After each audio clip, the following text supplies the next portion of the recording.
Maggie, you did an awesome job with this speech. And I'm not just saying that because of the content of your speech, it was just everything that was involved with your speech. I know, well, I don't know. I can't say, oh, I know what it's like to have to share a story like that. Like, I don't know. I'm never going to know. Like, I can't relate to that. And so I believe, though, it takes courage to be able to share these stories. And hopefully, by sharing these stories with, we don't know each other that well, so we are essentially strangers in the classroom, but hopefully, having these moments of sharing your story, somebody may hear your story and be able to come out themselves or have the strength to live another day. Like, it's amazing what our stories can do for other people. And so I appreciate when people are willing to kind of take down those walls and share their stories with the rest of the world.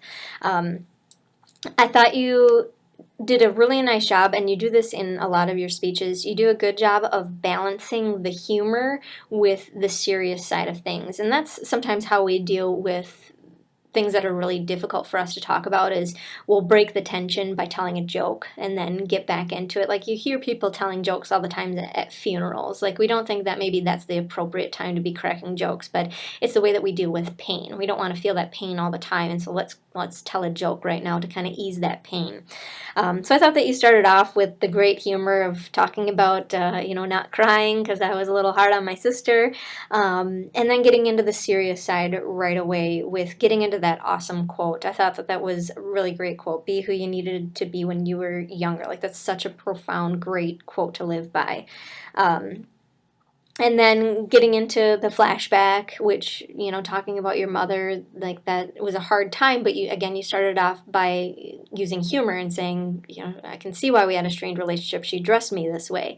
And so setting it up with that humor and then getting into the serious side. And then you did the same thing with talking about Jenny, and saying, well, I look like the disabled one in the picture, and then getting into the serious side. And so you had these moments of relieving the tension and then getting serious. And so it wasn't a speech that was serious all the way through, and it also wasn't funny all the way through, because that's not what the speech called for. And so you had a really nice balance of those two.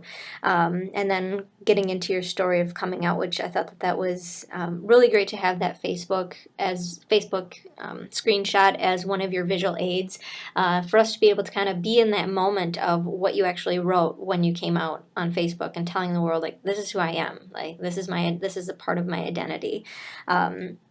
So overall, your visuals just worked really, really well to help share the story that you were telling to us today. Your time was 6:33, so right on point where it needed to be. The only thing, I guess, that I would critique would be with your delivery. At the start of your speech, your hands were in your pockets, and that's a very closed off nonverbal, which obviously sharing a story and trying to open up with difficult topics like this, that's to be expected for nonverbals. And maybe as you get to share the story more and more, you'll be aware of those nonverbals and feel more comfortable and not have the hands in the pockets, as well as eye contact. Your eye contact was a little bit lacking, but again, it's to be expected. When we talk about difficult topics, we tend to not make eye contact as much. So overall, I thought it was a powerful speech, a great speech, a funny speech, a serious speech. It was just good from beginning to end. So well done, and thanks for sharing.